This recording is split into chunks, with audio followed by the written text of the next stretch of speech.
नमस्कार। हरेक शनिबार बेलुका 9:30 बजे तथा हरेक मंगलबार दिउँसो 3 बजे नेपाल टेलिभिजनबाट प्रसारण हुने नीलहेरा समाजको कार्यक्रम पहिचानमा म सुनिल बाबु पन्त यहाँहरूलाई हार्दिक स्वागत गर्दछु। हामी सबै भिन्न, हामी सबै समान भन्ने अभियान बोकेको यस पहिचान कार्यक्रममा मानव विविधताको एउटा पाटो तर राज्यले पूर्ण रूपमा स्वीकार गरि नसकेको, मानव अधिकारको एउटा पक्ष तर आधारभूत अधिकारबाट समेत वञ्चित गराइएको, हाम्रै समाजको एउटा हिस्सा तर अहिलेसम्म पनि पछाडि पारिएको समुदाय, समलिङ्गी तथा तेस्रो लिङ्गीहरूको जीवन, भोग्नु परेका चुनौतीहरू, समस्याहरू, समाधानका उपाय तथा देश र विदेशमा समलिङ्गी तेस्रो लिङ्गी सम्बन्धी घटेका रोचक घटनाहरू तथा छलफल पस्कने कोसिस गर्दछौं। दर्शकवृन्द, हाम्रो कार्यक्रममा हामीले हरेक हप्ता एकदमै महत्वपूर्ण र चिरपरिचित पाहुनाहरूलाई बोलाएर छलफललाई अझ रोचक बनाउने प्रयास गरिरहेका छौं। यसै सिलसिलामा आज हामीले स्टुडियोमा बोलाएका छौं अत्यन्तै सुन्दर तथा भर्सटाइल एक्ट्रेस रिचा घिमिरेजी। रिचाजी, यहाँलाई स्वागत छ। Thank you. थ्यांक्स। यहाँसँगै हाम्रो आज स्टुडियोमा प्रत्यक्ष सहभागी हुन 2 जना विद्यार्थी भाइ बहिनी आउनु भएको छ। म यहाँहरूलाई पनि स्वागत गर्दछु। दर्शकवृन्द, हाम्रो कार्यक्रम रिचा घिमिरेजीसँगको रोचक कुराकानीलाई अगाडि बढाउनुभन्दा पहिला समलिङ्गी तथा तेस्रो लिङ्गी सम्बन्धी घटेका नेपालमा र विश्वमा घटेका घटनाहरूबाट सुरु गरौं। हेरौं आज हामीसँग कस्तो खबरहरू छन् भूमिकाजीबाट। यौनिक तथा लैङ्गिक अल्पसंख्यक समुदायको पनि शिक्षा, स्वास्थ्य, रोजगार, आवास तथा खाद्य सुरक्षा जस्ता मौलिक अधिकारको प्रत्याभूत राज्यले तुरुन्त गरोस्।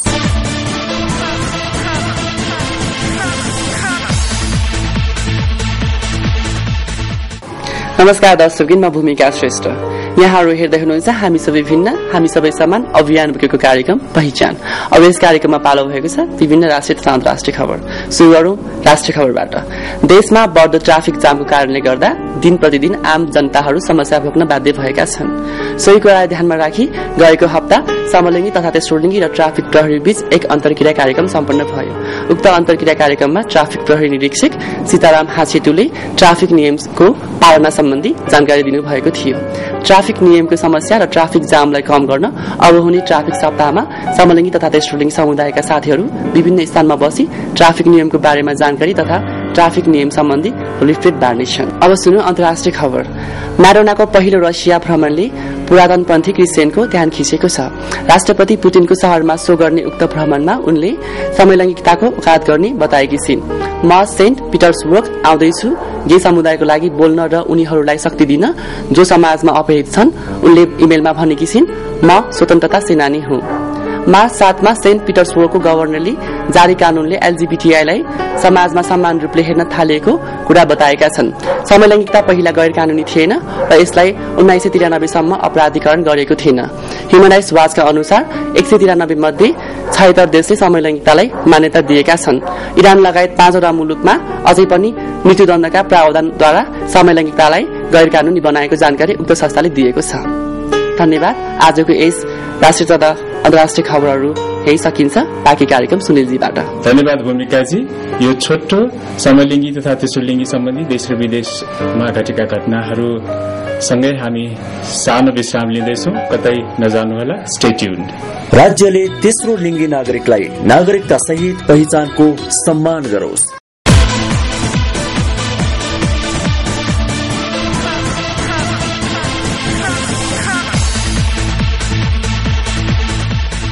दर्शकवृन्द, पहिचान कार्यक्रममा पुनः स्वागत छ। हामी सबै भिन्न, हामी सबै समान भन्ने अभियान बोकेको यस पहिचान कार्यक्रमको अबको पालो अघिल्लो सेगमेन्ट छ हाम्रो आजको पाहुनासँग कुराकानी। रिचाजी, यहाँलाई पुनः स्वागत गर्दै कुराकानी सुरु गरौं।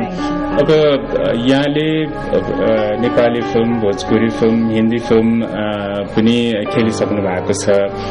यहाँलाई सबभन्दा बढी भनौँ न गाह्रो लागेको क्षण चाहिँ नै यो यत्रो लामो फिल्मी करियरमा के हो? कहिले लाग्यो त्यो तपाईँलाई एकदमै चुनौतीपूर्ण लागेको छ? सुटिङको त एभ्री मोमेन्टमै म एकदम इन्जोय गर्छु होइन। अब मलाई सुटिङको गान लिन आउँछ, त्यो पनि मलाई एकदम राम्रो लागिरहेको हुन्छ। अनि सुटिङको मेकअप गर्छु, त्यसपछि सर्ट रेडी हुनुभन्दा अगाडि जब डायलग पढ्छु, त्यो हरेक मोमेन्ट मलाई एकदम स्पेसल लाग्छ। चुनौती त्यहाँ भन्दा पनि हरेक क्यारेक्टरलाई निभाउने एक किसिमको त्यो सङ्घर्ष, त्यो क्यारेक्टरलाई बुझ्ने प्रयास, अनि त्यसपछि आएर त्यो क्यारेक्टरलाई म कसरी पोर्ट्रे गरौँ, त्यो मेरो लागि ठुलो चुनौती हुन्छ नै। तर त्यस बाहेक चाहिँ मैले साँच्चै नै एउटा हुन्छ नि मानसिक सङ्घर्ष गरेको चाहिँ कहिले हो भन्दा जब जति ममा प्रतिभा छ, जति ममा क्यापासिटी छ, मभन्दा कम प्रतिभा भएको कलाकारहरूले चाहिँ जब च्यालेन्जिङ रोलहरू चाहिँ पर्दामा निभाएको म देख्थेँ, मलाई एउटा मानसिक सङ्घर्ष मैले गर्नु पर्यो भन्ने फिल हुन्थ्यो। अनि त्यो बेला अझ बढी चुनौती चाहिँ मलाई मैले गर्नुपर्छ, मैले यो चुनौतीलाई फेस गर्नुपर्छ, अझ बढी अगाडि बढ्नुपर्छ भन्ने त्यो चुनौतीले मलाई प्रेरणा पनि दिन्थ्यो कि त्यही भएर त्यो चुनौतीलाई मैले एउटा प्रेरणाको रूपमा लिएको थिएँ। अनि अब यहाँको कुन वर्षदेखि, कुन चाहिँ फिल्मदेखि चाहिँ अब म पूर्ण रूपमा स्थापित भएँ अनि मलाई चाहिँ अब यो मैले खोजेको जस्तो रोलहरू पाउन थालेँ भन्ने लागेको चाहिँ कुन फिल्मको थियो? पहिलो फिल्म थियो तिम्रो माया नाङ्छ मेरो माया सय भन्ने होइन। त्यो फिल्मले मेरो करियरमा त्यस्तो तीव्र गतिमा चाहिँ मलाई अगाडि बढाएन। 2006 म युरोप गएँ। युरोपमा दिलीप रायमाझी, जितु नेपाल र राजु शाह जो चाहिँ फिल्मको डिरेक्टर पनि हुनुहुन्थ्यो, उहाँहरू हामी मिलेर चाहिँ एउटा सुटिङ गरेका थियौँ। फिल्मको नाम थियो सपनाको नौलो संसार। र त्यो सुटिङ सकाएर जब म नेपाल फर्केको दिन राति मेरो घरमा घन्टीहरू बज्न सुरु भयो कि फिल्मको घन्टी। र त्यो दिनदेखि वास्तव मेरो करियरले एउटा मोड लियो। त्यो बेलादेखि चाहिँ रोल सबै फिल्ममा लिडिङ रोल हुँदैन थियो, च्यालेन्जिङ रोल हुँदैन थियो, मैले खोजेको जस्तो रोल हुँदैन थियो। तर एउटा जुन स्पिड हुन्छ नि, सपनाको नौलो संसारले चाहिँ मलाई दियो। यहाँलाई अहिलेसम्मको एकदमै राम्रो लागेको निभाएको भूमिका चाहिँ के लाग्छ यहाँले? गरिसकेको चलचित्र, रिलिज भइसकेको चलचित्र दुईटा छ, जसमा मेरो दुईटा एकदम फरक किसिमको र मलाई आफै पनि मन परेको रोल छ। अनि रिलिज हुन बाँकी रहेको एउटा फिल्म छ जसमा चाहिँ अब मलाई लाग्छ मैले अहिलेसम्म निभाएको बेस्ट भूमिका हो त्यो होइन। दुईटा फिल्ममा चाहिँ एउटा देशदेखि विदेश भन्ने चलचित्र छ जसमा चाहिँ 3 शेडको क्यारेक्टर छ। एउटा व्यक्तिलाई, म नारीबाट सम्बोधन गर्दिनँ होइन, तर एउटा व्यक्तिलाई चाहिँ पैसाको लहरले मत्याएर केसम्म दुर्घटना घट्न सक्छ भन्ने पोर्ट्रे गरेको छु त्यो क्यारेक्टर मैले देशदेखि विदेशमा। त्यसपछि विश भन्ने फिल्ममा चाहिँ मैले एउटा एकदम सोसल सेन्सिटिभ इस्यु जस्तै ड्रग्स एडिक्ट कसरी हुन्छ एउटा व्यक्ति, अनि त्यसपछि आएर ड्रग्स एडिक्सनमा पसिसकेपछि त्यो जीवन कति नरक हुन्छ, नारकीय जीवन बाँच्नलाई कसरी बाध्य हुन्छ मान्छे भन्ने मैले भूमिका निभाएको छु विशमा होइन। त्यस पछाडि अब मेरो रिलिज हुन लागेको चलचित्र तुलसी छ, जुन चाहिँ मेरै होम प्रोडक्सनमा बनेको चलचित्र हो। र मलाई लाग्छ मेरो करियरको इतिहासमा चाहिँ मैले सबैभन्दा राम्रो रोल पाएँ पनि, र सबभर मैले एकदम मेहनत चाहिँ गरेको छु राम्रो गरौँ भन्ने होइन। त्यो त दर्शकहरूले हेरेपछि भन्ने कुरा हो। मैले आफ्नो तर्फबाट एकदमै मेहनत गरेको चाहिँ चलचित्र तुलसीमा हो, किनभने त्यसमा 2टा शेड छ। एउटा मैले सोसल डिस्क्रिमिनेटेड क्यारेक्टर गरेको छु, दलित जातिको प्रतिनिधित्व पात्र हुँ म, पछि गएर त्यो क्यारेक्टर सेक्स वर्कर हुन्छ। अनि यहाँले अब यस्तो खालको सामाजिक मुद्दाहरूलाई अब एकदमै ठूलो समस्या, खास गरिकन युवा क्षेत्रमा अहिले ड्रग्सको समस्या छ, लागू पदार्थको समस्या छ, त्यसलाई उठाउनु भएको छ पनि। अहिले अब यो एकदमै उत्पीडित भनौँ न हाम्रो समाजको दलित जातिहरूको मुद्दालाई लिएर चलचित्र खेल्नु भएको छ। कतिको न्याय गर्न सके जस्तो लाग्छ यहाँलाई चाहिँ ती अब एकदमै त्यो लार्जर देन लाइफ मुद्दाहरू हुनेहरू असाध्यै धेरै सङ्घर्षहरू गरिरहेका छन् त्यो समुदायका, खास गरिकन दलितहरूले भनेदेखि अर्को युवाहरूले पनि असाध्यै धेरै तपाईँको चाहिँ एकचोटि फसिसकेपछि उम्कन असाध्यै गाह्रो छ त्यो। अब तपाईँले यो दुइटै ऊ चाहिँ नि आफ्नो रियल लाइफमा त भोग्नु पर्यो होइन, त्यो कुरालाई उतार्नको लागि चाहिँ कतिको मेहनत गर्नु पर्यो यहाँले? जब मेरो हातमा स्क्रिप्ट पर्छ कुनै पनि फिल्मको यस्तो च्यालेन्जिङ रोल छ भने चाहिँ म आफै पनि आफ्नो किसिमले केही रिसर्चहरू गर्ने गर्छु। जस्तै मलाई अघि पनि प्रश्न गरिएको थियो होइन कि मुभी बाहेक के भनेर। मुभी बाहेक मेरो लाइफमा केही पनि छैन कि। I it movies, I sleep movies, I drink movies कि मेरो त्यो 24 आवर्समा 24 आवर्स चाहिँ मुभिजको बारेमा हुन्छ। र रिसर्च पनि प्रायः जसो म मुभीबाटै गरेर आउँछु। जब ड्रग्स एडिक्टको भूमिका गर्नुपर्ने चाहिँ मैले पर्यो, जब एग्रिमेन्ट भयो, अनि मैले धेरै फिल्महरू हेरेँ, इन्टरनेटमा रिसर्च इन्डोर्स गरेँ। त्यसमा चाहिँ एन्जेलिना जोलीको एउटा जिया भन्ने मुभीलाई चाहिँ मैले आफ्नो बेस बनाएँ कि मैले त्यो किसिमको पर्फर्मेन्स त्यो लेभलमा नभए पनि आफ्नो तर्फबाट भरसक प्रयास चाहिँ म त्यो गर्छु भनेर मैले अध्ययन गरेँ होइन। त्यो बाहेक कस्तो छ भने हामी एउटा यस्तो लिमिटेड स्रोत साधन र समयमा काम गर्छौँ नि, त्योभन्दा बढी एक्सटेन्ड रूपमा जस्तै 1 वर्षमा होमवर्क गर्छु भनेर पाइँदैन क्या। किनभने नेपाल त्यस्तै मुलुकमा छौँ हामी होइन। अब नेपालको परिवेश भन्नुपर्दा अनि यहाँको आर्थिक स्रोतहरूको कुराकानी गर्नुपर्दा लिमिटेड छ क्या। त्यही भएर मैले आफ्नो तर्फबाट भरसक म अध्ययन गर्छु र मैले एक्लैले मात्र गरेर हुँदैन, यो एउटा टिम वर्क हो। मेरो मेकअप आर्टिस्टदेखि लिएर अनि हाम्रो डिरेक्टरदेखि लिएर स्क्रिप्ट राइटरदेखि लिएर उहाँहरूसँग मिटिङ गरेर यसको लुक कस्तो हुन्छ अनि यसलाई मैले कसरी पर्फर्म गरौँ भनेर म एकदम मिटिङ गरेर हुन्छु होइन। त्यही नै अहिलेको लागि रिसर्च चाहिँ त्यही हो। रोल खेल्दाखेरि जस्तो यहाँ थुप्रै लागु पदार्थ अथवा दुर्व्यसनीमा फँसेका युवाहरूसँगै गएर चाहिँ केही अध्ययनहरू उहाँको लाइफस्टाइलहरू हेर्ने गर्नुभयो कि? हजुर हजुर, मेरो परिवारमै एउटा यस्तो घटना घटेको थियो मेरो कजनको कि मैले उहाँलाई त्यो अवस्थामा चाहिँ एकदम नजिकबाट देखेको छु कि उहाँको अब मृत्यु भइसकेको छ होइन। त्यो नजिकबाट देखेको भएर मलाई धेरै टाढा जानु परेन। मैले त्यो परिवारको त्यो दुर्घटनाबाट पनि धेरै डिटेलिङहरू चाहिँ पाएको थिएँ। अब यो थोरै प्रसङ्ग बढ्नु, अब पहिचान कार्यक्रम निलिरा समाजले गरिरहेको छ। निलिरा समाज समलिङ्गी तेस्रोलिङ्गीहरूको हक अधिकारको मुद्दालाई समाजमा स्थापित गराउनको लागि त्यसपछि अलिकति यो समुदाय चाहिँ एकदमै विभेदमा छ, त्यसलाई विभेद कम गर्नको लागि पनि कार्यरत छ बितेको 11-12 वर्षदेखि। फिल्म क्षेत्रमा त्यसपछि यो समलिङ्गी तेस्रोलिङ्गीहरूलाई लिएर कस्तो धारणा रहेको पाउनु भएको छ? यो विषयमा हल्का कुराकानी छलफल हुने गरेको छ कि छैन तपाईँहरूले काम गर्ने वातावरण वरिपरि? नेपाली चलचित्र क्षेत्र मलाई लाग्छ एउटा डेमोक्रेटिक फिल्ड हो कि। हाम्रो डेमोक्रेटिक फिल्डमा हाम्रो चलचित्र क्षेत्रमा अव्यक्त भएका छन् तर थुप्रै छन् समलिङ्गी तेस्रोलिङ्गीहरू होइन। हाम्रो कुरा पनि धेरै मिल्छ, म विशेष उहाँहरूसँग धेरै मिल्छु है। मेरो जीवनको अभिन्न अङ्ग जस्तै हुन्छ। जस्तै मेरो प्रोफेसनल लाइफमा मात्र होइन कि पर्सनल लाइफमा पनि म उहाँहरूसँग धेरै क्लोज हुन्छु होइन। अव्यक्त भएका छन् जस्तै कतिले डिरेक्टली म यो फलानु जेन्डरको हो अथवा मेरो सेक्सुअल प्रिफरेन्स यो छ भनेर चाहिँ उहाँहरू भन्नुहुन्न होइन, तर त्यो देखिन्छ होइन। अब मिडियामा आएर ठुलै स्वरले नभने पनि त्यो व्यक्त चाहिँ भएका छन् पर्सनली रूपमा चाहिँ। अनि हाम्रो क्षेत्रमा चाहिँ समान रूपले समान अवसर दिएको चाहिँ मैले आफ्नो क्षेत्रमा पाएको छु। जस्तै कतिपय तेस्रोलिङ्गी समलिङ्गी मेरा साथीहरू चाहिँ मजाले काम गरेर इन्डिपेन्डेन्ट हुनुहुन्छ कि। त्यही भएर मेरो क्षेत्र डेमोक्रेटिक भएर निकै एकदम खुला रूपले नै स्वागत गरेको जस्तो लाग्छ मलाई। यो धारणा यहाँको मात्रै सकारात्मक हो कि इन्टायर फिल्म इन्डस्ट्री एकदमै पोजिटिभ छ यो समलिङ्गी तेस्रोलिङ्गीहरूलाई लिएर? यसलाई हामीले इस्यु बेस्ड बनाएको छैनौँ। जस्तै क्वेसन कसैले पनि गर्दैन। डिरेक्टरदेखि स्पट बयको जुन हाम्रो एउटा टिम हुन्छ 55-60 जनाको होइन, त्यसमा क्वेसन तिमी किन यस्तो अथवा तिमीले यस्तो गर्नु हुँदैन भन्ने चाहिँ क्वेसन म जहाँ छु जति इन्भाइरोमेन्टमा मैले काम गरेँ त्यहाँ क्वेसन त्यसरी गरेको चाहिँ मैले पाएको छ। अनि यो सटल खालको डिस्क्रिमिनेसन हुन्छ नि अरू ठाउँमा नगरे पनि त्यो पनि छैन होला त्यसो भए? चलचित्र क्षेत्रमा छैन, सुटिङको पिरियडमा भएको छैन। तर जब सुटिङ आउँदाखेरि साथीभाइहरूले चाहिँ म बाटोमा आउँदाखेरि चाहिँ मलाई यो किसिमको शब्दहरू प्रयोग गरेर मलाई जिस्काइयो भन्ने चाहिँ पाएको छ। तर त्यो हाम्रो क्षेत्रभन्दा हाम्रो सुटिङभन्दा बाहिरको कुरा। हजुर, अब यसैलाई लिएर अब एउटा वर्किङ इन्भाइरोमेन्ट छ फिल्म इन्डस्ट्रीको, त्यहाँभित्र चाहिँ सकारात्मक भएको भन्ने यहाँले कुरा गराउनु एकदमै खुसी पनि लाग्यो। अब यहाँहरू त एकदमै सेलिब्रिटी, त्यसपछि यहाँहरूले बोलेको कुराहरू भनेको कुराहरू सुन्छन् अरूले। एकदमै कम्ती फिल्म भर्खरै बन्न थालेको छ यो विषयमा। एउटा कुरा यो विषयमा अरू फिल्महरू चाहिँ नि बनाउनलाई ती पनि अब अहिले स्नो फ्लावर भनेर सुवर्णजीले बनाइराख्नु भएको छ। उहाँ अब फ्रान्समा बढी बस्नुहुन्छ नेपालभन्दा। यहीँ बसेकाले बनाउने हिम्मत नगरेको हो कि मार्केट छैन भन्ने हो कि के हो एउटा कुरा पनि। अर्को चाहिँ यहाँहरूले कसरी सघाउन सक्नुहुन्छ यो मुद्दालाई ताकि पब्लिकले पनि राम्रो तरिकाले लिन थालोस् यो मुद्दालाई? मलाई म यसमा चाहिँ एउटा कुरा के भन्छु भने नेपाल जस्तो मुलुकमा चाहिँ तपाईँहरूको यो जुन मुद्दा छ भनौँ न समग्रमा हामी पनि इन्भल्भ छौँ है, अप्रत्यक्ष रूपमा भए पनि प्रत्यक्ष रूपमा भए पनि। यो कुरालाई चाहिँ अलिकति नेपाली दर्शक र जनताहरूले चाहिँ ब्रोड माइन्डेड रूपमा लिएको जस्तो मलाई लाग्छ।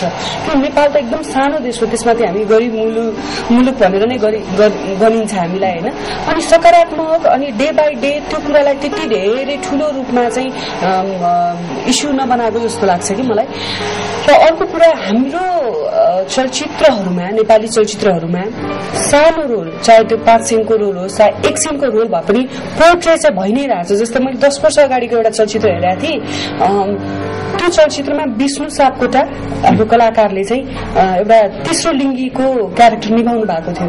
5 सीनको रोल थियो तर उहाँलाई चाहिँ चलचित्रमा त्यो पात्रलाई राम्रैसित प्रेजेन्ट गरिएको थियो कि मलाई लाग्छ 10 वर्षदेखि पोर्ट्रेट भइरहेछ तर एउटा सशक्त रूपमा चाहिँ स्नो फ्लावर्समा हुन्छ कि जस्तो लाग्छ होइन। जस्तो मैले बनाए चलचित्र ब्रेकफेल अनि तुलसी होइन, ब्रेकफेलमा मेरो फिल्मको one of the leading characters hero नै होइन, लिडिङ क्यारेक्टर नै समलिङ है।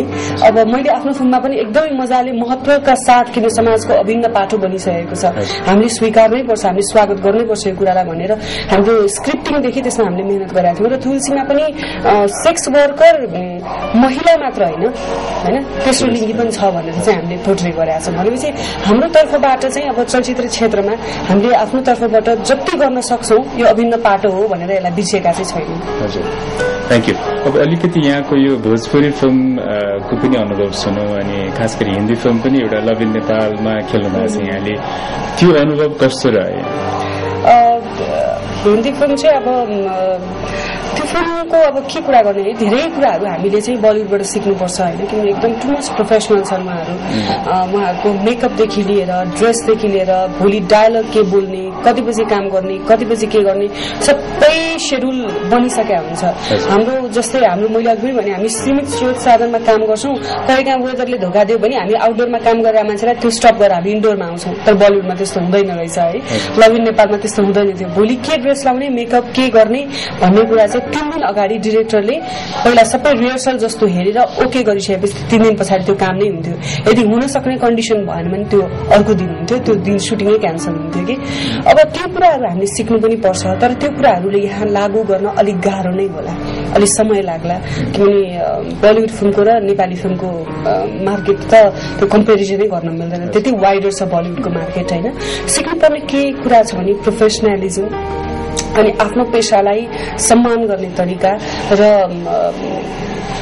आजीवनै त्यो पेशाप्रतिको प्यासन के त्यो चाहिँ मैले लभ इन नेपालमा काम गर्दा सिकेँ। अनि भोजपुरी फिल्म र नेपाली फिल्मको नेपालभित्रै बनेको फिल्म हो, त्यो पनि नेपाली फिल्म नै भन्दा पनि हुन्छ, भाषा मात्रै भोजपुरी हो, अलिकति भिन्नता छ कि एउटै नै हो? आइम सरी टु से, तर मलाई लाग्छ नेपाली फिल्ममा हामी जसरी काम गर्छौँ त्यो चाहिँ तारिफ योग्य छ। मैले नेपाली फिल्मको सुटिङ 75 घण्टा गरेको रेकर्ड छ कि, बीच-बीचमा हामी 15 मिनटको क्विक म्याप लिएर चाहिँ हामी 75 घण्टासम्म काम गर्थ्यौँ। त्यो किन भन्दा चाँडो राम्रो काम गर्ने भने चाहिँ टेक्निसियनदेखि लिएर आर्टिस्टहरूमा त्यो छ, तर प्राय भोजपुरी चलचित्रका कलाकारहरू टेक्निसियनहरू, बलिउड चलचित्रका कलाकार टेक्निसियनहरू चाहिँ मुडमा रहेर काम गर्छन्। यदि लिडिङ एक्टरलाई काम गर्ने आज मुडै छैन भने त्यो सुटिङ क्यान्सल हुन्छ, बीट भोजपुरी अर बलिउड होइन। यहाँ त्यसरी मुडमा काम हुँदैन। घरमा जतिसुकै टेन्सन होस्, तपाईँ सुटिङ स्पटमा आएर जब मेकअप गर्नुहुन्छ तपाईँ क्यारेक्टरबाट ढल्नुहुन्छ कि, त्यो मलाई एकदम तारिफ योग्य लाग्छ नेपाली चलचित्र क्षेत्रको होइन। कम्पेरिजन हुनु स्वाभाविक हो, डिफरेन्सेस पनि धेरै छ, तर हामीमा गर्व गर्नुपर्ने हाम्रो चलचित्र क्षेत्रको टेक्निसियन र कलाकारहरूले गर्व गर्नुपर्ने कुराहरू पनि मैले धेरै देखाएको छु। अब मलाई यहाँ कुराकानी गर्दाखेरि पनि यहाँको एक्सप्रेसन चाहिँ एकदमै राम्रो छ, एक्सप्रेसिभ हुनुहुन्छ। यहाँलाई लागेको अहिलेसम्म तपाईँको आफैले एनालिसिस गर्दाखेरि लागेको बेस्ट पर्फर्मेन्सको थोरै एउटा पार्ट चाहिँ तपाईँले डायलग सहित सुनाइदिनु पर्यो हामीहरूलाई। Oh my God. मैले त सोचे पनि तिनीहरू डायलग पर्छ भनेर। मलाई लाग्छ त्यो देशदेखि विदेश भन्ने फिल्मकै डायलग म बोल्छु है, ओके। यस्तो त डायलग चाहिँ अलिकति त्यस्तै स्याड मुडमा चाहिँ त्यो क्यारेक्टर हुन्छ होइन, त्यो क्यारेक्टर स्याड मुडमा भएको बेला चाहिँ उसले बोल्ने डायलग छ। अब त्यो मैले एक्टिङ भनेर त्यो एकदमै एक्टिङ गरेर नसक्यो, म सर बोलेर भए पनि सुनाउँछु। किन मैले एकपल्ट हाँसेँ भने त्यसको मूल्य 100 पल्ट गएर चुकाउनुपर्छ, सायद यसमा मेरै गल्ती छ। किनकि म कङ्गालको देशमा जवारात, मरुभूमिमा पानी, जाडोमा गर्मी तथा गर्मीमा जाडो खोज्ने मान्छे। वाह, एकदमै राम्रो थ्याङ्क यू। कति राम्रोसँग चाहिँ तपाईँले क्यारी गर्नुभयो म्यासेजलाई त्यो भोइसले अनि एक्सप्रेसनले आँखाहरूले हेर्दाखेरि एकदमै राम्रो कमालको छ तपाईँको। अब थोरै तपाईँको यो पर्सनल लाइफतिर होइन अनि अब तपाईँको परिवारै फिल्म क्षेत्रसँग जोडिएको भयो होइन अब कहिले एक्सपेक्ट गर्नु भएको छ तपाईँको डेलिभरी चाहिँ? डेलिभरी मलाई डक्टरले चाहिँ असारको अन्तिममा भन्नुभएको छ होइन त्यही भएर अब वेटिङ असारको अन्तिमतिर। अनि के बच्चा पाउने भनेर थाहा पाइसक्यो कि थाहा पाउनु भएको छ? अब यस्तो छ हुन त अब त्यो इलिगल चाहिँ होइन होइन जस्तै अब हामी हङकङ चाइना जाँदाखेरि त्यहाँ मेरो एकपल्ट चेकअप भएको थियो अनि त्यहाँ चाहिँ इलिगल मानिदो रहेछ पहिला जेन्डर भन्नै नमिल्ने होइन तर नेपालमा चाहिँ त्यो छैन। आफूलाई इच्छा लागेको खण्डमा चाहिँ मेरो के हुँदैछ छोरा अथवा छोरी भनेर सोध्ने चलन रहेछ। तर मैले चाहिँ मेरो फर्स्ट बेबी भएकोले मलाई जे भए पनि ठिक छ मलाई छोरा भए पनि ठिक छ छोरी भए पनि ठिक छ मेरो बेबी हेल्दी हुनु पर्यो होइन। अनि अल्ट्रासाउन्ड गर्ने हाम्रो डक्टरलाई नै मैले मलाई नभनिदिनुहोस् मलाई सरप्राइज हुन्छ मेरो फर्स्ट बेबी भएर मैले सोधेको पनि छैन जे भए पनि मलाई हेल्दी बेबी चाहिन्छ। राम्रो विचार रहेछ। अब यहाँको डेलिभरी एकदमै राम्रो तरिकाले सजिलोसँग होस् र यहाँको बच्चा पनि यहाँले एक्सपेक्ट गरे जस्तै त्योभन्दा पनि हेल्दी होस् भन्ने हाम्रो शुभकामना छ। दर्शकबिन रिचा घिमिरेसँगको हाम्रो यो रमाइलो कुराकानी जारी रहन्छ। छोटो विषयमा जाँदैछौँ कतै नजानु होला स्टे ट्युन्ड। यौनिक तथा लैंगिक अल्पसंख्यक समुदायका नागरिकलाई राज्यले सामान्य कानूनको प्रयोगमा कुनै विभेद नगरोस्।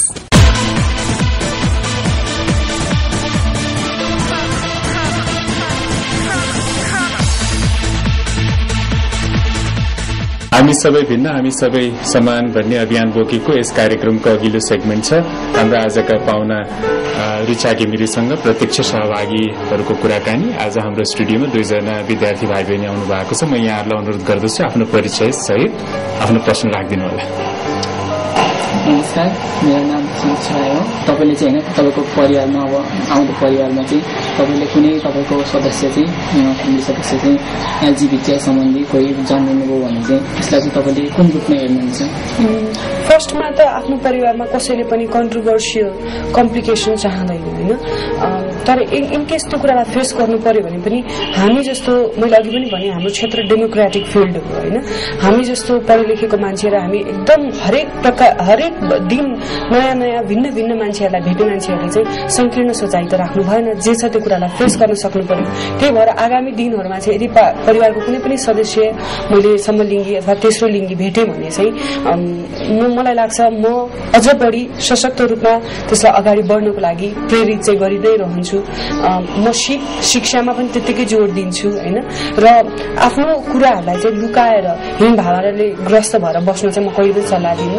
म मोरल सपोर्ट गरेर हुन्छ अथवा फाइनेन्सियली के गरेर सपोर्ट गरेर हुन्छ होइन म अगाडि बढ्न चाहिँ प्रेरित गरिरहन्छु। अब बहिनीले आफ्नो परिचय सहित आफ्नो सवाल राख्नु होला। नमस्ते, मेरो नाम रञ्जना श्रेष्ठ हो। एलजिबिटिआई परिवारको लागि तपाईँ फ्युचरमा के गर्नुहुन्छ उहाँहरूको हेल्पको लागि? मैले भनिहालेँ होइन मैले गर्ने भनेको हामी इन्टरटेनमेन्ट सेक्टरबाट बिलङ गर्छौँ। त्यही भएर इन्टरटेनमेन्ट सेक्टरको रूपमा चाहिँ यदि भविष्यमा केही त्यस्तो हेल्प रिचा घिमिरे मेरो production house world wide movie मेकर्सबाट चाहिँ केही त्यस्तो हेल्प केही त्यस्तो सहकार्य हुन सक्छ भने म आफूलाई पनि खुसी नै महसुस गर्छु र म जहिले पनि सहयोग गर्न तत्पर नै रहनेछु। तर त्यो चाहिँ इन्टरटेनमेन्ट चाहिँ हुनु पर्यो, कला चाहिँ हुनु पर्यो त्यसमा। थ्याङ्क यू, धन्यवाद। रिचाजी अब थोरै चेन्ज गरौँ रोल। यहाँको पनि प्रश्न राखिदिनु होला हामीलाई।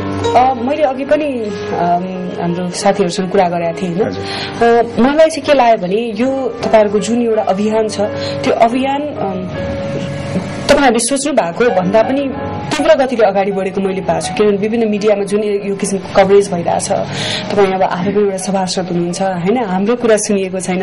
तपाईँहरूको यति एकता र तपाईँहरूको यति मजाको सशक्त आवाज निस्क्यो कि तपाईँहरू सदनसम्म पुग्नु भएको छ। त्यही भएर त्यो तारिफ मैले गर्नै पर्छ। तर पनि समाजमा एक किसिमको कन्फ्युजन भयो क्या जस्तो म पनि मेरो साथीभाइहरूसँग कुरा गर्दाखेरि चाहिँ कन्फ्युजन के भने प्रायः तेस्रो लिङ्गी, समलिङ्गी र सेक्सुअल पार्ट दुवैजनाको, महिला र पुरुष दुवैजनाको सेक्सुअल पार्ट भएको बच्चाहरू पनि जन्मेका छन्, त्यस्ता मान्छेहरू पनि छ होइन। त्यसलाई कसरी डिफाइन गर्ने त्यो चाहिँ बुझिएको मैले पाइनँ कि, त्यही भएर म चाहन्छु तपाईँले ती कुराहरूलाई अलि सरल भाषामा चाहिँ डिफाइन गरिदिनुहोस्।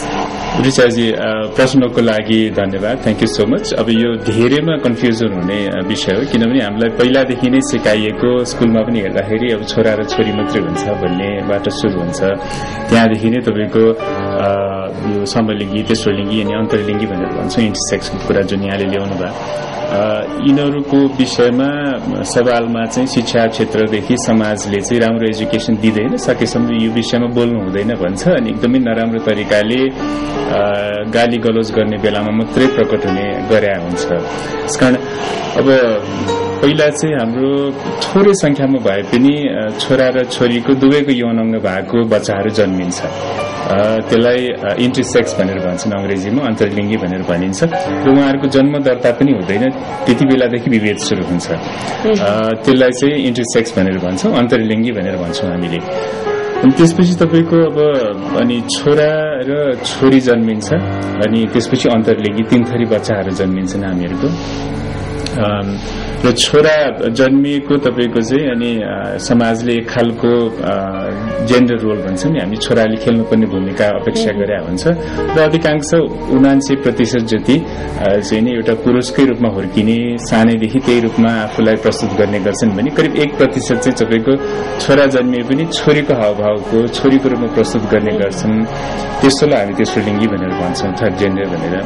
त्यस्तै खालको तपाईँको छोरी जन्मिया छ अनि सानैदेखि तिमी चाहिँ नि बाहिर कपाल लामो पाल, केटीको लुगा लगाऊ, के गर, गुडिया खेल, आमालाई सघाउ भन्ने खालको हुन्छ। करिब 99%ले चाहिँ तपाईँको त्यो भूमिकालाई सहज पाउँछन्, तर 1%ले चाहिँ तपाईँको एकदमै आफूलाई लामो कपाल मन नपर्ने अनि त्यो गहनाहरू, लेडिज ड्रेसअपहरू मन नपर्ने, फुटबलहरू खेल्न मन पर्ने, त्यो गुडिया खेल्न मन पर्दैन। त्यस्तोलाई पनि अलिकति पुरुष स्वभाव त्यति बेलादेखि नै देखिन्छ, 5-6 वर्षदेखि नै। त्यस्तोलाई चाहिँ हामीले तेस्रो लिङ्गी भनेर भन्छौँ। त्यो अब त्यो पनि करिब 1% जति मात्रै छ। त्यसपछि आएर अब यो छोरा जन्मियो तर तपाईँको पुरुषकै रूपमा हुर्किरहेको छ, छोरी जन्मिया छ महिलाको रूपमा हुर्किरहेको छ, तर तपाईँको एउटा हुन्छ नि हाम्रो सबैको 12 देखि 16-18 वर्षसम्म त्यो रोमान्टिक एट्र्याक्सनहरू अनि एउटा प्रेम गर्ने भावनाहरू जागृत हुन्छ, कुन लिङ्गप्रति आकर्षित हुने भन्ने कुराहरू समग्र सबैलाई त्यो एजमा चाहिँ सुरु हुन्छ। अनि तपाईँको अधिकांश करिब 90% जति चाहिँ तपाईँको पुरुषहरू महिलाप्रति आकर्षित हुन्छन् अनि महिलाहरू चाहिँ पुरुषप्रति आकर्षित हुन्छन्। तर करिब 10% तपाईँको पुरुषहरू पुरुषैप्रति आकर्षित, 10% महिलाहरू चाहिँ महिलाप्रति आकर्षित हुन्छन्। त्यो चाहिँ 11-12 वर्षदेखि सुरु हुन्छ। त्यो त्यस्ताहरूलाई चाहिँ हामी समलिङ्गी भनेर भन्छौँ। म चाहिँ त्यो समलिङ्गी वर्गको भित्र पर्छु। त्यसकारण यो हामीले बुझ्दाखेरि, यो समुदायको बुझ्दाखेरि चाहिँ हामीलाई सजिलो छ।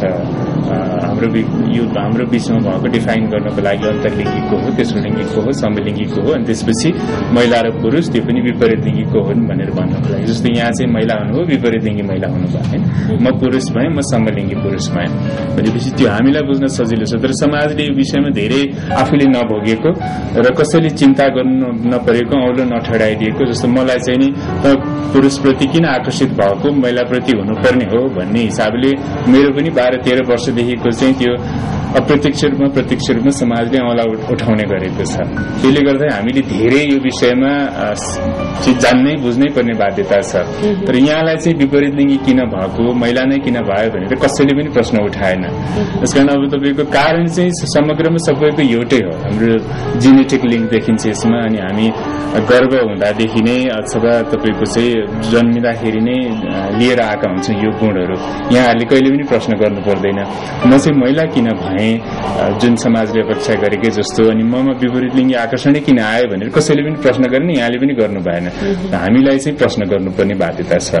र बिस्तारै यो चाहिँ नि हामीले समाजमा हामी महिला हुन्छौँ, पुरुष हुन्छौँ, विपरीत लिङ्गी छौँ, महिला हुन्छौँ, पुरुष हुन्छौँ, समलिङ्गी छौँ, 4 थरी यहीँ भइहाल्यो। त्यसपछि तेस्रो लिङ्गी पनि हामी 2 थरी हुने भयो, अनि अन्तर्लिङ्गी हुन्छ भनेर करिब 5-7 थरीका चाहिँ हामी विविध खालका व्यक्तिहरू छौँ। सबैले समान अवसर पाउनुपर्छ भन्ने अभियानका साथ चाहिँ हामी आएका छौँ।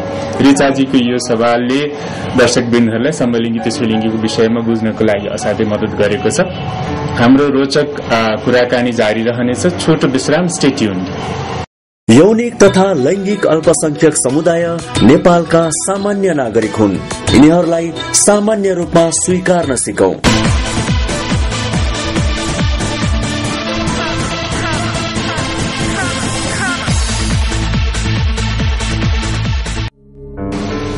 दर्शकवृन्द, पुनः स्वागत छ कार्यक्रम पहिचानमा। हामी सबै भिन्न, हामी सबै समान भन्ने अभियान बोकेको यस कार्यक्रमको अघिल्लो सेगमेन्ट छ rapid fire segment.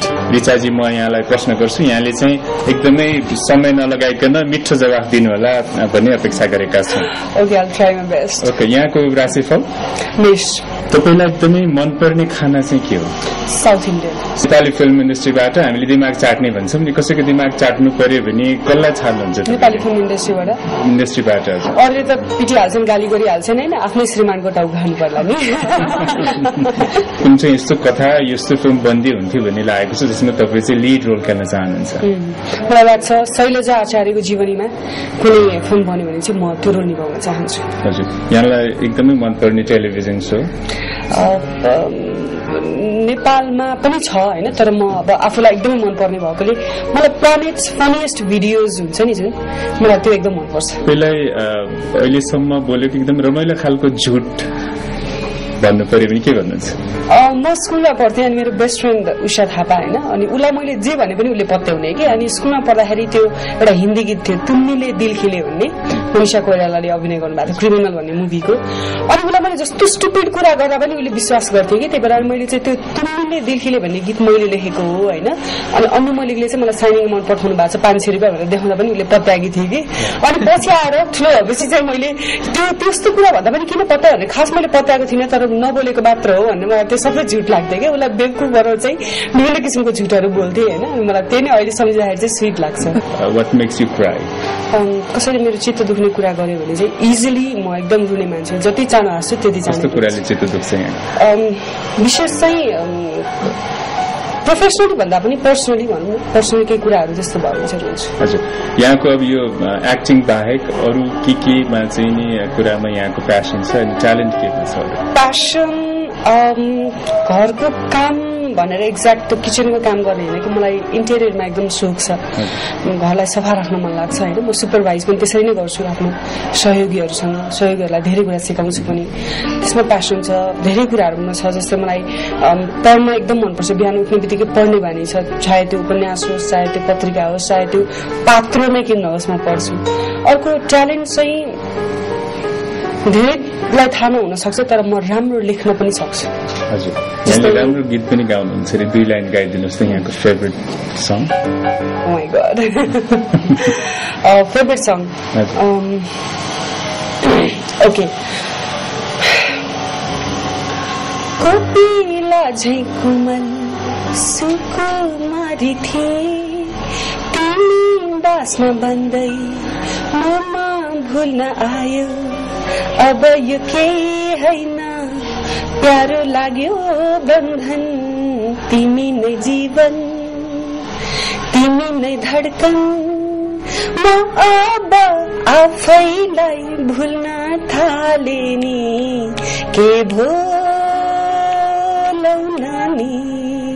Good multi talented हुनुहुँदो रहेछ रिचाजी। अब यहाँले एल्बम पनि निकाल्नु होला भन्ने मेरो सुझाव छ। यस्तो मिठो स्वर है, यसलाई राम्रोसँग अब आफै लेख्नु पनि हुन्छ, आफ्नै लिरिक्समा राम्रो गीत निकाल्दा पनि हुन्छ। यहाँले पैसा बाहेक केही कुरा चाहिँ चोर्नु पर्यो भने के चाहिँ चोर्न इच्छा लाग्छ यहाँलाई? म हिरा चोर्थेँ, त्यो पनि कोहिनुर हिरा। मलाई हिरामा विशेष सोख छ। हजुर, यो के पत्थरहरूमा विश्वास गर्नुहुन्छ? पत्थरमा पनि विश्वास गर्छु। म ज्योतिष शास्त्रमा एकदम विश्वास गर्ने मान्छे हुँ, तर पनि मलाई एउटा लगाव हुन्छ नि, वुमेनको बेस्ट फ्रेन्ड चाहिँ डायमन्ड हुन्छ अरे के, diamonds are women's best friend भन्छ नि, हुन पनि होस् लाग्छ। एकदम हिरा भन्ने बित्तिकै त्यो मुटु टुक टुक टुक टुक टुक हुन थालिहाल्छ कि, त्यो चोर्न पानी चोर्थे जस्तो लाग्छ। खुसी लाग्छ। त्यसले हामी ब्लू डायमन्ड सोसाइटी चाहिँ यहाँको बेस्ट फ्रेन्ड बन्न सक्छौँ लाग्छ मलाई है। Blue diamond. हजुर हजुर, घरको एउटा कुरा बचाउनु पर्यो भने के बचाउनुहुन्छ? एकदम मनपर्ने कुरा के छ यहाँको घरभित्र? घरभित्रको त हरेक चिज नै, स्पेसली बिहेको टाइममा, बिहा पछाडि चाहिँ हरेक स्पेसली नै चुज गरेर राखेको छु त्यो घरमा होइन त्यतिकै विशेष चाहिँ छ आई थिङ्क टिभी नै बचाउँछु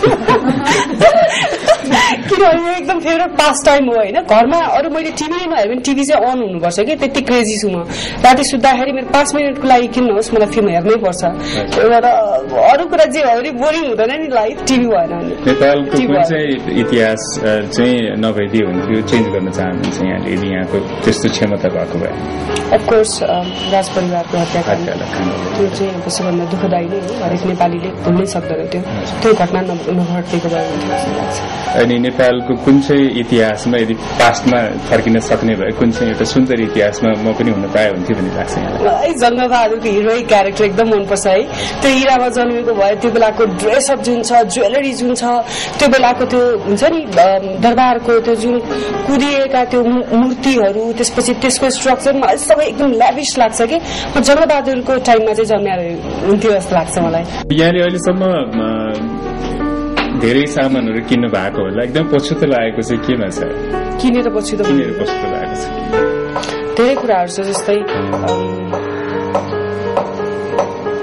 ड्रेसहरू अब यो कुरामा चाहिँ मेरो मम्मीसँग एकदम ठाकठुक पर्छ कि म चाहिँ कस्तो भने मेरो एथनिक वेयर मेरो क्लासिक वेयरहरू चाहिँ म महँगो बुटिकमै सिलाउँछु तर क्याजुअल वेयर हुन्छ नि जस्तै casual day to day wear चाहिँ मलाई अब मन पर्यो फुटपाथमा बेचिरहेको छ त्यो टी सर्टको दाम जब 120 रुपियाँ मात्र छ भने पनि म त्यो किन्छु कि मलाई डे टु डे वेयरमा त्यस्तो महँगो चाहिँदैन है अनि मम्मीले चाहिँ एउटा किन तर ब्रान्डेड किन भन्नुहुन्छ कि राम्रो क्वालिटीको किन भन्नुहुन्छ अनि मेरो चाहिँ सोचाइ के भने एथनिक वेयर म ब्रान्डेड लिन्छु राम्रो लिन्छु तर मलाई हरेक दिन फेरफारको लागि चाहिँ यो ठिक छ भन्छु अनि त्यो कुरा झगडा गरेर पनि किनेर हुन्छु तर मलाई 1 महिना पछाडि त्यसको रिजल्ट कि रङ जान्छ कि फाटिन्छ अनि त्यो बेला चाहिँ फिल हुन्छ कि पछुतो लाग्यो भन्ने चाहिँ हुन्छ एकजना कोहीसँग एकदमै बदला लिनु पर्यो भने कोसँग लिनुहुन्छ छन् त्यस्ता दुश्मनहरू थुप्रै एकजनाको कसरी नाम लिऊ छन् अब त्यो नराम्रो नेगेटिभ वेमा बदला चाहिँ होइन तर मजा चखाउन पाए चाहिँ हुन्थ्यो भन्ने चाहिँ हुन्छ रिचाजी अब हाम्रो सम्पूर्ण पहिचानका दर्शकहरूलाई के सन्देश दिन चाहनुहुन्छ खास गरिकन समलिङ्गी तेस्रो लिङ्गीहरूको हक अधिकारलाई लिएर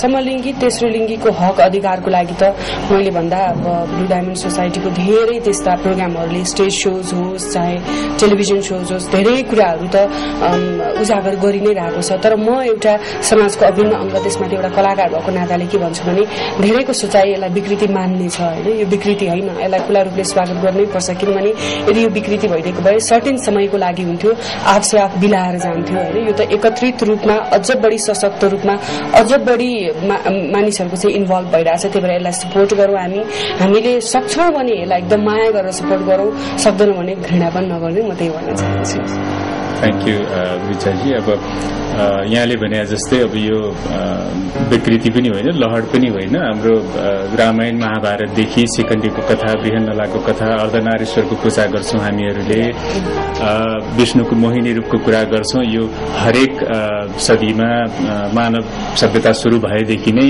समलिङ्गी तेस्रो लिङ्गी मानवहरू पनि अस्तित्वमा छन् र यो बायोलोजिकल एक्जुबरेन्स भन्ने किताबै छ जसले के देखाउँछ भनेदेखि मानव बीचमा मात्रै होइन पशु पंक्षी र प्रकृतिहरूमा पनि समलिङ्गी व्यवहार देखिएको कुरालाई प्रष्ट पारेको छ आजको कार्यक्रमको निर्धारित समय सकिन लागिसकेको छ म रिचाजीलाई आफ्नो महत्वपूर्ण समय दिनुभयो एकदमै रमाइलो तरिकाले यहाँले आफ्ना विचारहरू पनि राखिदिनु भयो हामीलाई डायलग पनि भनेर सुनाइदिनु भयो एक्टिङ गरेर गाना पनि सुनाइदिनु भयो एकदमै मिठो पनि लाग्यो रमाइलो लाग्यो यहाँसम्मको समय गएको पत्तै भएन यहाँलाई धेरै धेरै धन्यवाद तपाईँलाई सुनिजी थ्याङ्क यू सो मच मलाई यहाँ बोलाउनु भयो थ्याङ्क यू अनि हाम्रो भाइ बहिनीहरूलाई पनि धेरै धेरै धन्यवाद यहाँको सवालले चाहिँ नि अझ दर्शकहरूलाई नेपाली फिल्म इन्डस्ट्री कति ओपन रहेछ र रिचाजीले जस्ता व्यक्तित्वहरूले कसरी सघाउन सक्नुहुन्छ भन्ने विषयमा प्रकाश पारेको छ हस्त दर्शकवृन्द अघिल्लो हप्ता शनिबार बेलुका 9:30 बजे यस्तै रोचक कुराकानीका साथ पुनः उपस्थित हुनेछौँ आजको पहिचान टिम लगायत म पनि बिदा हुन्छु नमस्कार शुभरात्रि